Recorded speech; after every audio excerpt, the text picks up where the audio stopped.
I'm Adam Makarenko and I make miniatures. I've been doing the miniature work for about 7 years. I was actually photographing bees at an apiary, and then the winter came and I decided I needed something to do. I kind of created this whole world of bees and apiaries in miniature. Then with that project I won American Photo of the Year with American Photo magazine, so that kind of pushed me forward. I'm inspired by science and science fiction and the unknown, basically. I first heard of the Silhouette machine when I was scouring through ways to cut things. Some model train guy was posting about this machine. Got it through Amazon, opened up the box. It took me 20 minutes to start cutting things. It was actually that fast and that easy to use. So with the Silhouette, the main thing that I cut is styrene, which is it's a plastic that's used in model building. And I find the blade, everything cuts it perfectly.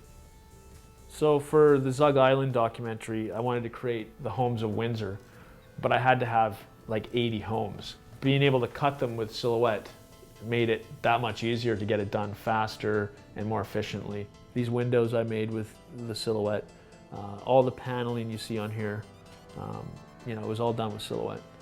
So the software that's built in is Silhouette Studio. I find it's very easy to use. I just come up with an idea, usually on paper, and then I go into the program and I actually just create it.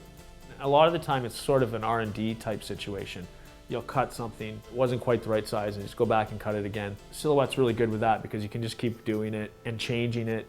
A while back I proposed a grant to do space probes, and I made a few by hand before and it was really difficult, but now having this machine kind of allows me to do it that much better and I can get more done. With this space probe, just cutting these truss by hand would be incredibly difficult. In fact, you probably couldn't do it because they're just so thin. With the Silhouette, you're able to get that perfection that you couldn't get by hand. I've even used it like for the probe series where we're in that spooky winter cave with that probe. Even all the little icicles on the top, they're all done with Silhouette. Now that was done with paper. I put them into a three-dimensional set. I kind of layered them in there.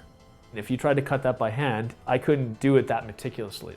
I think the projects are going to go a lot further than they have before, because I might have shied away from making intricate models before. This is like a whole new ball game for me that kind of takes the art to a whole new level.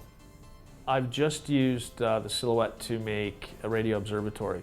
I looked at various radio observatories and I took parts and pieces I liked off each one, and then I kind of just designed it. The current projects that I'm doing right now, one is a film, and I'm using the Silhouette for 2 miniature projects for photography-based work. Basically, it's just changed my life. I would recommend the Silhouette machine to just about anybody that's creating art.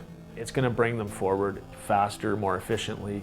I've already told all the other miniature artists that I know of that they should get this machine. The Silhouette is the future tool of design work.